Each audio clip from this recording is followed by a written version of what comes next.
السلام علیکم میری پیاری بہنوں اور بھائیوں، امید ہے آپ سب خیریت سے ہوں گے۔ میری آج کی ویڈیو ہے خواب میں لیچی دیکھنا، خواب میں لیچی کھانا، خواب میں لیچی خریدنا یا خواب میں لیچی کا توڑنا کیسا ہے۔ اس خواب کی کئی ساری قسمیں ہیں، مگر ہم آپ کو اس کی چند تعبیریں بتائیں گے۔ ویڈیو شروع کرنے سے پہلے میری آپ سے گزارش ہے کہ میرے چینل خواب کی تعبیر کو سبسکرائب کر لیں تاکہ آنے والی ہر نئی ویڈیو آپ تک آسانی سے پہنچ سکے اور آپ اپنے خواب کی تعبیر جان سکیں۔ خواب کے اندر اگر کوئی شخص دیکھے کہ اس نے لیچی فروٹ دیکھا ہے تو یہ صاحب خواب کو خوشی و مسرت حاصل ہونے،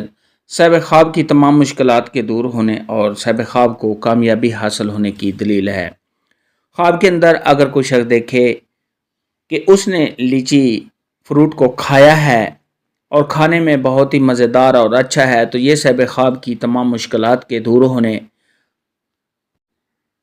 صاحب خواب کو صحت ملنے، طاقت ملنے اور کامیابی ملنے اور کاروبار میں اضافہ ہونے کی علامت ہے۔ خواب کے اندر اگر کوئی شخص دیکھے کہ اس نے لیچی کو توڑا ہے، لیچی کا پودا دیکھا ہے اور اس سے صاحب خواب نے لیچی توڑ کر کھائی ہے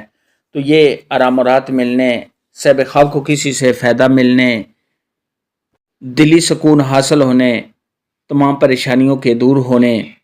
اور تمام مشکلات کے دور ہونے کی دلیل ہے۔ خواب کے اندر اگر کوئی شخص دیکھے کہ اس نے لیچی کافی مقدار میں دیکھی ہے، صاحب خواب کو ملی ہے تو یہ صاحب خواب نے جس مقدار میں لیچی کو دیکھا ہے، لیا ہے، اسی قدر صاحب خواب کو آرام و راحت ملنے، کسی سے فائدہ پہنچنے، اگر بے روزگار ہے تو اس کے روزگار میں ترقی ہونے، کامیابی ملنے اور آنے والے وقت میں صاحب خواب کو خوشیاں ملنے کی دلیل ہے۔ خواب کے اندر اگر کوئی شخص دیکھے کہ اس نے لیچی گلی سڑی، خراب، کھٹی کھائی ہے، جس کو کھانے میں اس کا ذائقہ اچھا نہیں ہے تو یہ صاحب خواب کے بیمار ہونے، رنج و غم میں مبتلا ہونے، صاحب خواب کے کسی کام میں رکاوٹ آنے اور کسی سے تکلیف پہنچنے کی دلیل ہے۔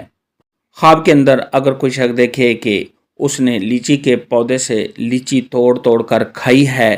کھانے میں بہت ہی مزیدار ہے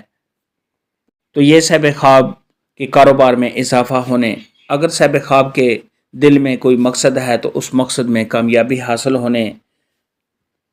اور تمام مشکلات کے دور ہونے کی دلیل ہے۔ خواب میں لیچی دیکھنے، خواب میں لیچی کھانے یا توڑنے کے متعلق آج کی ویڈیو میں اتنا ہی تھا۔ اللہ حافظ۔